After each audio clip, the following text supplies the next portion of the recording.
Later that evening, I reunited with the boat, now moored in a small channel northeast of Crișana. One of the nicest things about mooring up for the evening is the peace and quiet you experience after the day's traffic has subsided. With no need for a generator thanks to Dan's small forest of solar panels, you can sit on the deck with a sundowner and soak up the natural sounds of the delta, provided you remembered to put on the mosquito repellent.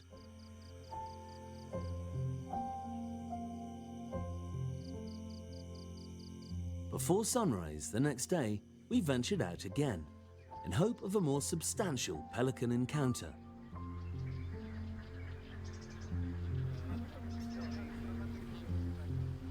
This time, however, luck was on our side. Why do they cluster like that in such a tight group? Well, you see how they splash the water. A very spectacular moment now when they come together, because they herd the fish with the cormorants together, and they take advantage of the panic, and they catch the fish much easier. The pelicans from the back are flying to the front all the time, so it's like an exchange. Everybody has to get some, so they are taking advantage of flap of the wings, make the fish go further, and they advance, and it's quite a sort of complex social group, isn't it, really, pelicans? Yes, they are gregarious birds, and they stay together, and it's safety in number, but also success in numbers. How long would they stay here before they migrate south again? The pelicans arrive early in spring.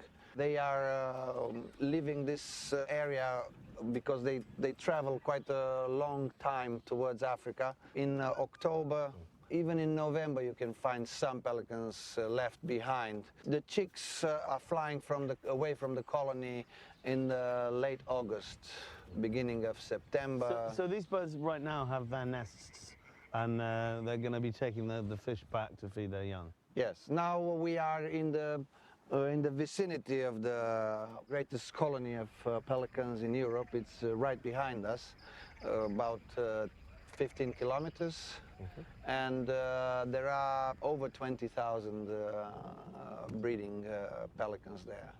White pelicans, because we have two species.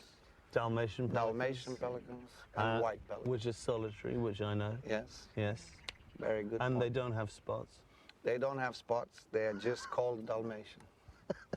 Is the population relatively stable year to year? Yes, actually, in the last few years, we discovered that the population is much bigger than anticipated. The statistics were saying that the pelicans in the delta are within 12 to 15,000, but after a proper count, scientific count, we discovered that there's actually 32,000. The fishermen must have been thrilled to know that. Yes, there was a big buzz at that time that that's why there's no fish in the Danube Delta, because the pelicans are too many. But I think this population exists since a very long time. And there are probably more tangible reasons why the fish numbers are going down. Yes, it's a cumulative effect. Silting, disturbance, overfishing from people, disappearing of land, transformed into agricultural land. And also the nitrates that people are using on agricultural land get into the water, and that causes deoxygenation, doesn't it? Yeah, well, the whole Europe is spraying with fertilizers, and of course it's ending up in the Danube Delta, and you have this explosion, sometimes explosion of vegetation which consumes the oxygen, and then you have a problem. Low oxygen environments, they can't breed. Exactly. Yeah. Another must-see in this part of the delta is the ancient Letia forest, part of the UNESCO Biosphere Reserve and the northernmost subtropical forest in Europe.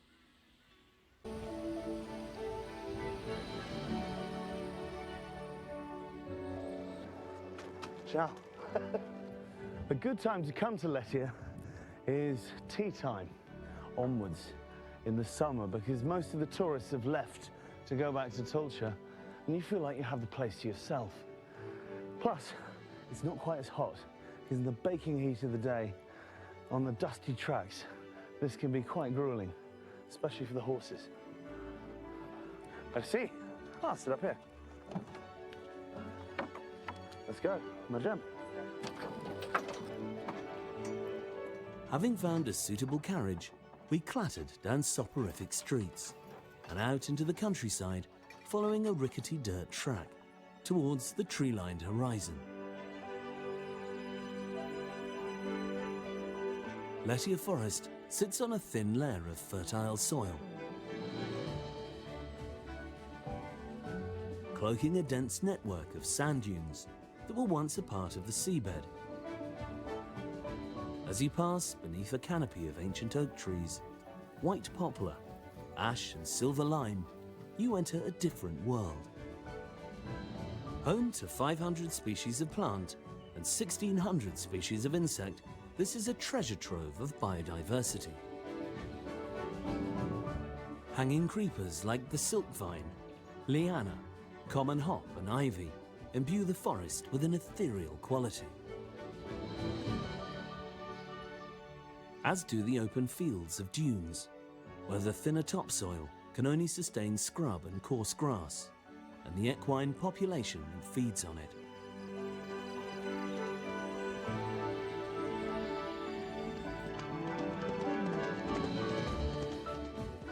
The wild horses of Letia are actually feral horses because they were released at the end of the communist regime. They got loose and they bred, and they fill this area. In fact, they've now put a fence around Letia Forest because they were doing a huge amount of damage to Romania's oldest nature reserve, established in 1938. It was stripping the bark off the trees. There are still horses here, not so many, but what a beautiful place. Really, and peaceful. It has a mystical quality to it.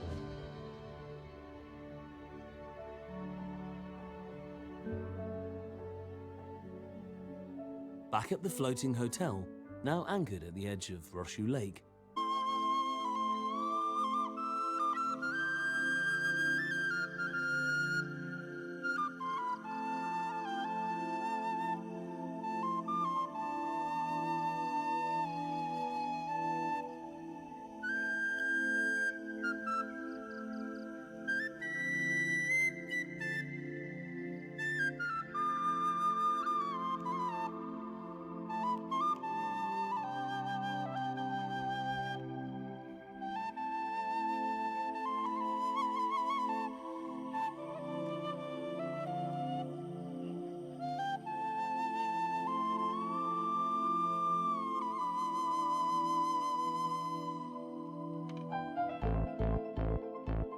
at the foot of the cliffs is Lake Somova, named after the historic capture of a giant catfish or som, derived from the Latin word for sleep.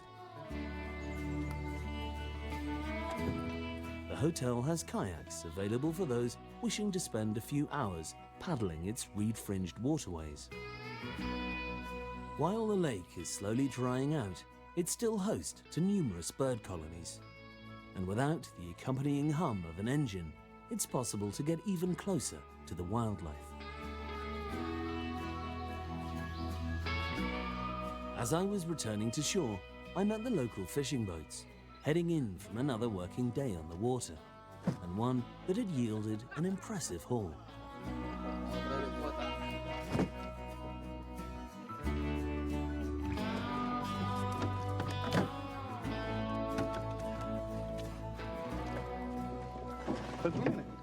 Merci.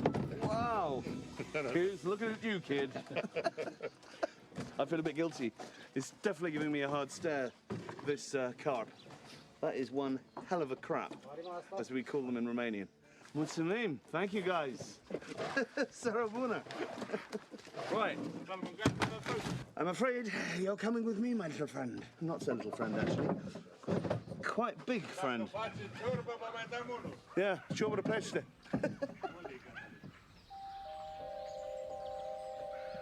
Riding south, we travel parallel to Lake Razim, once part of the sea, today annexed by a narrow peninsula overlooked by low-lying hills, dotted with the ruins of medieval castles and ancient cities that pay testament to lost civilizations and forgotten chapters in this country's checkered past. One of the most recent visitors to the Black Sea coast is the greater flamingo, which has been gathering here in growing numbers, possibly as a result of global warming. Colonies of up to 300 or 400 birds have been spotted on the shallow lakes north of Constanta. But being strictly protected, their locations are a closely guarded secret, and it's still unknown whether they come to nest or simply trawl the shallow waters for crustaceans. We went in search of this elusive species with the help of naturalist and photographer Dobrogea, who's been following them since they first started arriving here.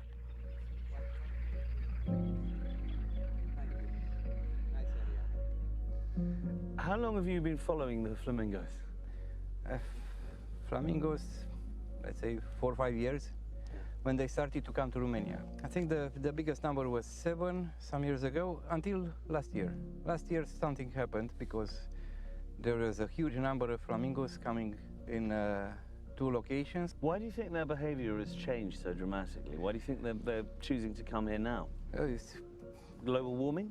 that can be an explanation, but another explanation can be the expansion of the territory. So make them to find more territories for feeding, first of all, because this is what they are driving them. Availability of food. Their numbers are growing, they're not a species in decline. From what I've heard, it's clearly a trend of increasing the population. There's a lot we don't know about them, isn't there? Yeah.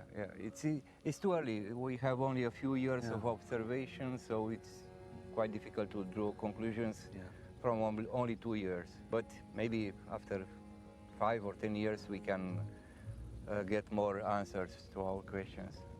More to the right, more. And there they are. Absolutely beautiful. So if now we observe a chick here, it means they are breeding here. The chicks are too small now to fly for long distances. My opinion, they will breed here. Yeah. If they find a good place for building the nests, they have food, because 1 year ago they stayed some months here on the lakes and they had food. For the group. It's been great meeting you. Thank you so much. Welcome.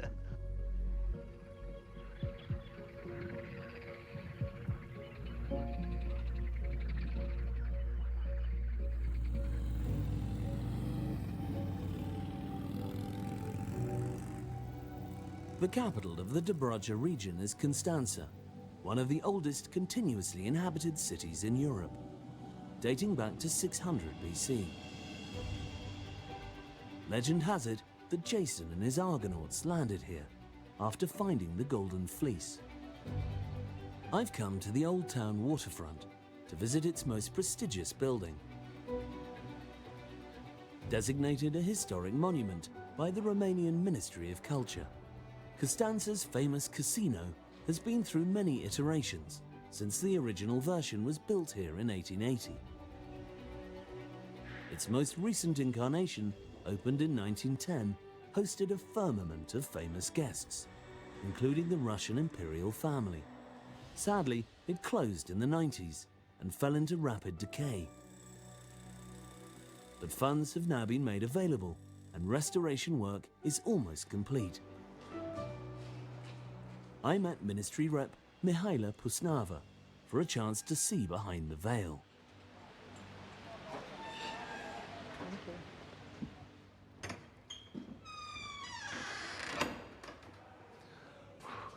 It's big.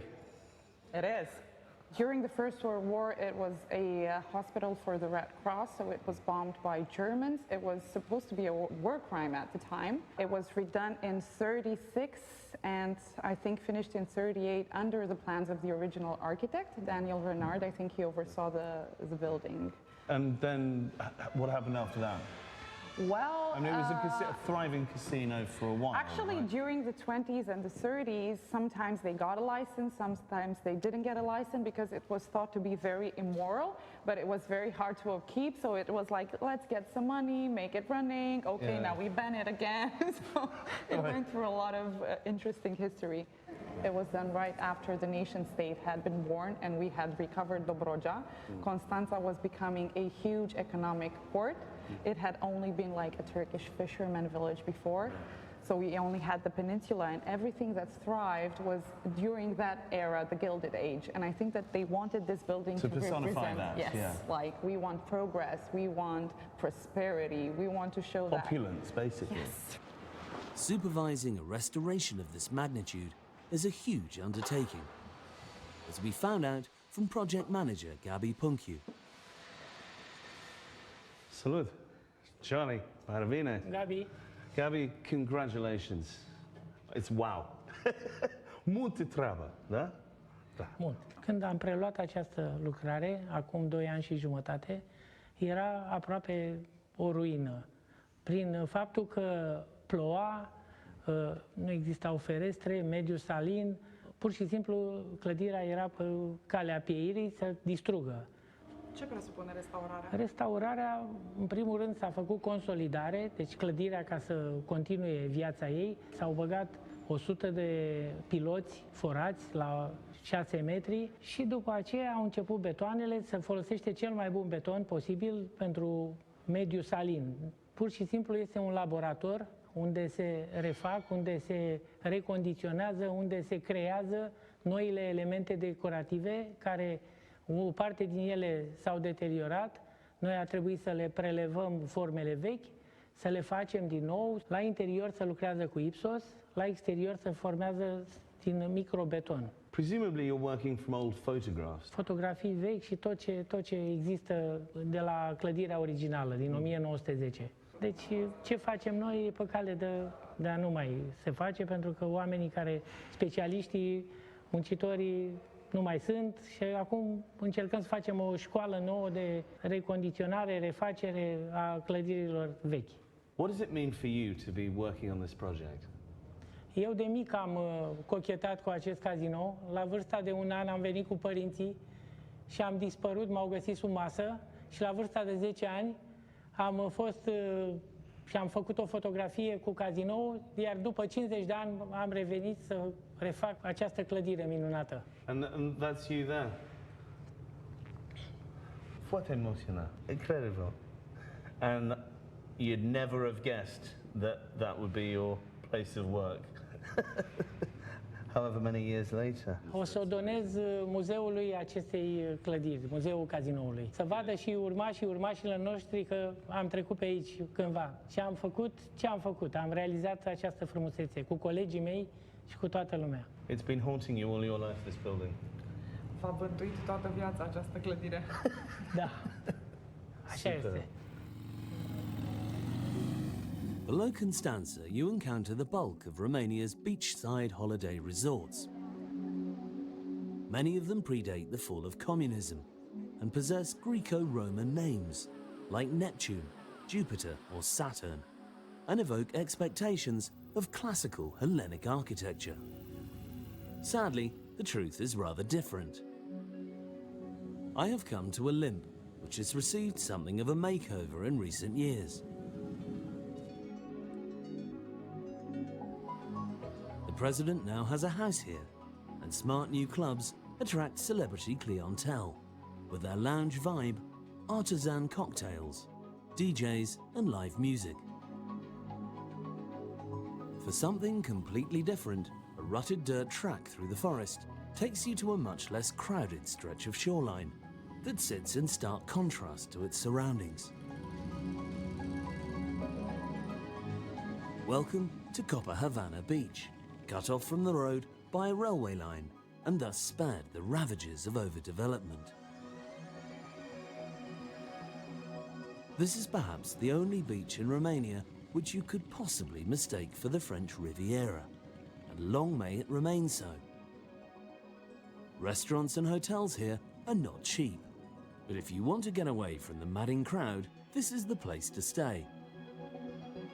A more immersive way to experience the Black Sea, I've come to a smart new marina in the village of Limanu, which offers sailing excursions and yachts for hire. Courtesy of a video, my skipper for the afternoon. Yeah, so in Romania the sailing sport is quite young, 10, 12 years of age. I've never thought of Romania as a sailing destination, really. But I guess there's potential here, and you can go lots of places from this coastline, can't you? So Black Sea is connected with all the world. We have sailing trips to Turkey, to Bulgaria, but also to Greece, to Italy. Khaleesi, someone's a fan of Game of Thrones around here. Actually, when they are racing, they put Game of Thrones soundtrack on. Oh, super nice. Everybody loves it.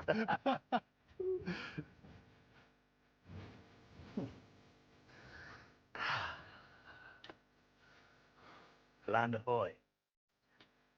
But not for long. I'm noticing a distinct absence of crew members. So I don't know if that means I'm going to have to sail the ship alone. I mean, I've sailed myself a few times, but I wouldn't feel confident taking out this 40-footer solo. So, fingers crossed. The water taxi has got Captain Jack Sparrow on the back of it. Everywhere we go, I'm pursued by pirates. Arr. So now we are on the lake of Limanu, a sweet water lake. But Ceausescu united him with the sea just to build the shipping yards. Okay.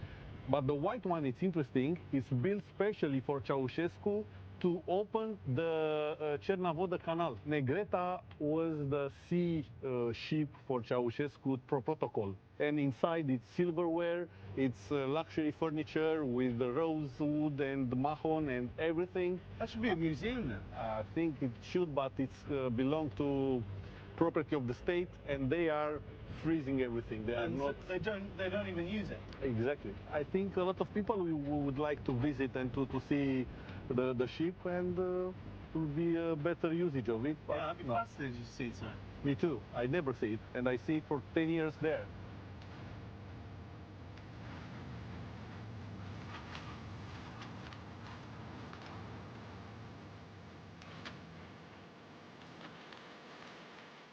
I love sailing so much. I've missed this. It's just you, the sea, and the wind. No petrol, no fuel. Just man versus the elements.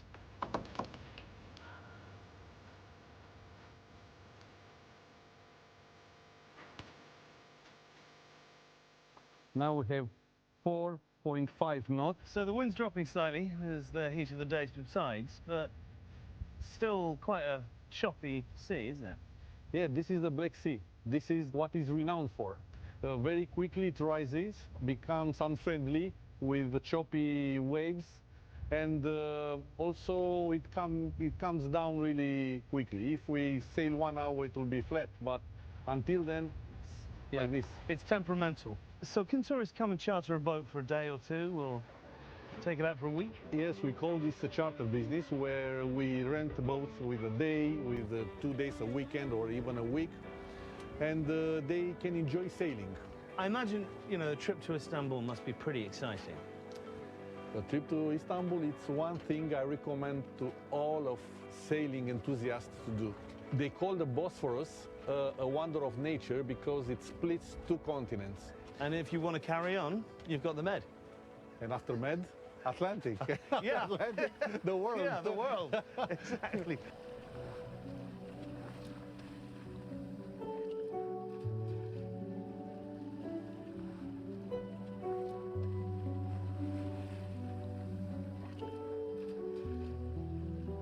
Romania's widespread lack of interest in its past, combined with limited resources for archaeology and historic preservation, means that many of its Neolithic and pre-Christian sites still remain cloaked in speculation.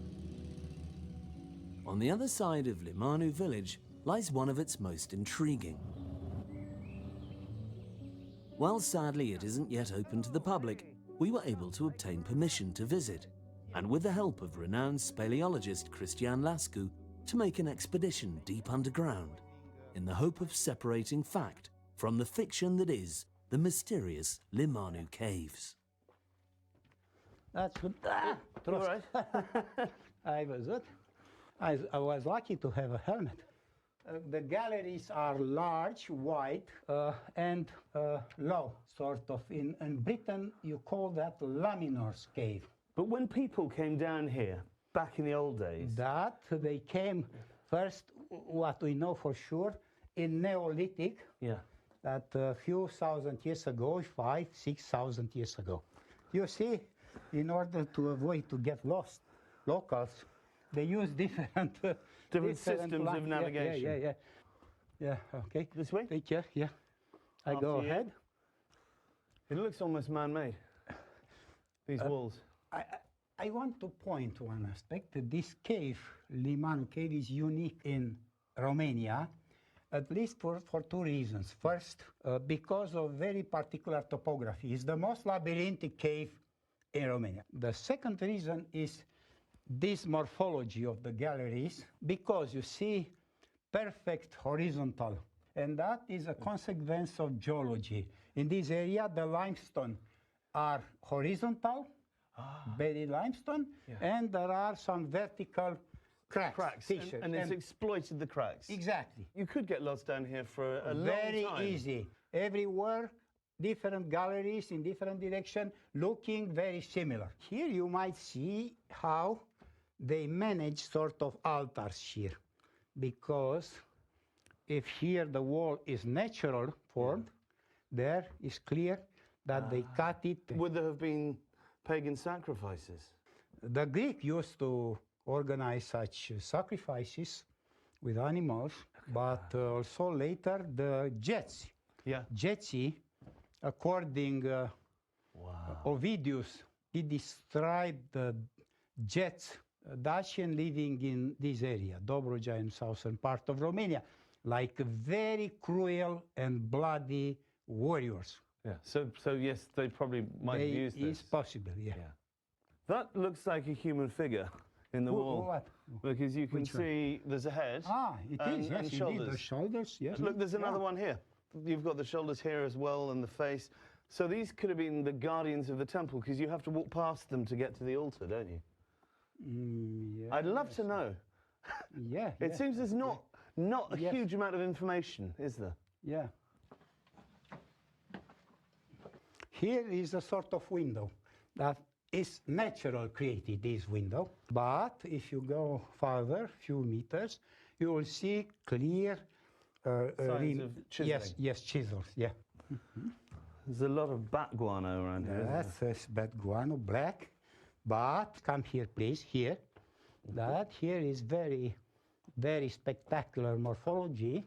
These platforms, horizontal platforms, they suppose long time ago they had here potteries and maybe torches here. But this would have been another altar, would it? Yeah. Well, I think that it'll be a long time, if ever, before anyone can have more accurate information about these caves.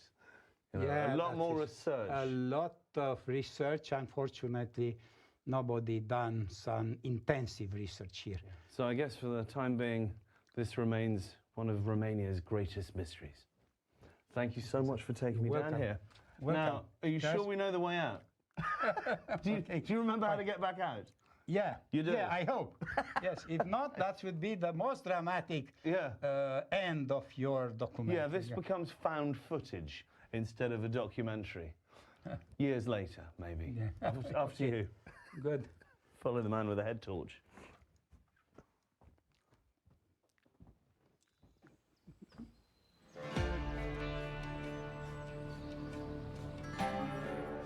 For the final stretch of my journey across Dobrogea, we're abandoning the tourist trails and stepping off the beaten track to go in search of an ancient and mysterious cave church located near the village of Dobrogea on the Bulgarian border.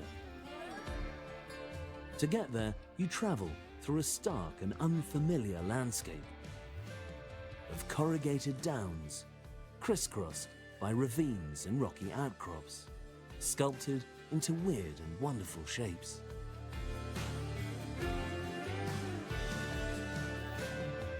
The Canaraua Feti cave church is not easy to find.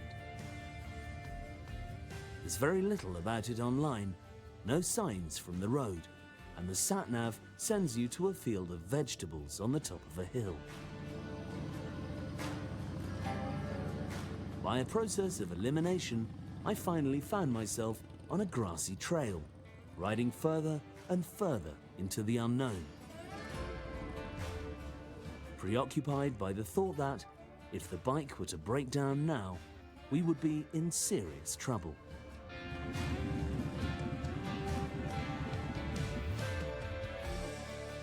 Either I've come round the back way and I'm going to find a car park and a gift shop on the other side, or this is one of the least promoted places I've visited in Romania. All I can see is an arrow on the cliff up there, so I think we're in the right place. Let's go find out.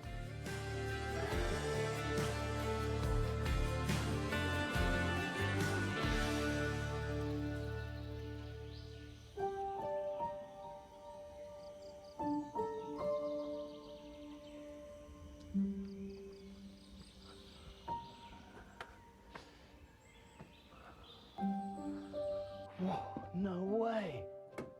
These are clearly man-made tunnels. I have no idea why they're here, probably for religious purposes. But it's extraordinary. Who cuts a little labyrinth halfway up a cliff?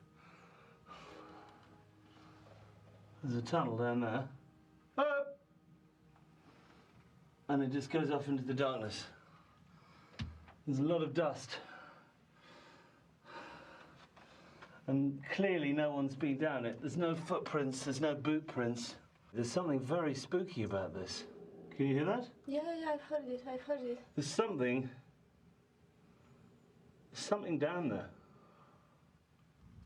Oh, it's going quite deep. Look at it, it's cut straight down into the rock. Listen.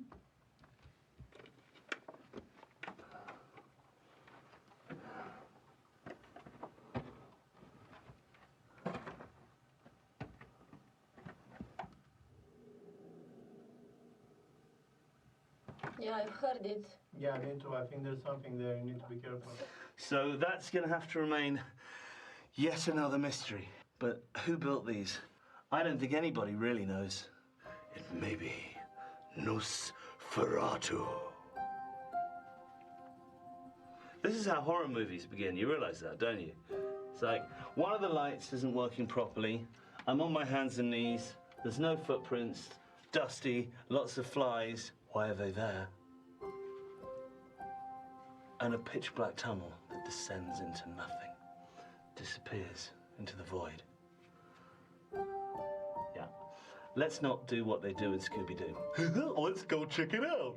These holes here were coffins, stone burial chambers for monks, or maybe they're even older, maybe repurposed by the Christian faith, because there's a couple of postcards and candle wax in that one. So this was really a necropolis, which still doesn't explain the tunnel going off into the darkness at the other end, or the growling noise. Well, that's just about all we've got time for this week. It's been an epic trip around Dobrogea. I've ticked off a few things on the bucket list, including seeing flamingos and narrowly avoiding coming face to face with an unknown animal in a dark tunnel. Join us next time when we'll be reaching Muntenia. I'll be taking an exclusive tour of Europe's heaviest building. We'll be visiting the final resting place of Vlad the Impaler, or maybe not. And I'll be off-road again to explore a UNESCO Geopark reserve, where the ground is literally on fire. There'll be more cave churches, more traditional recipes, and more glimpses into Romania's checkered past. Only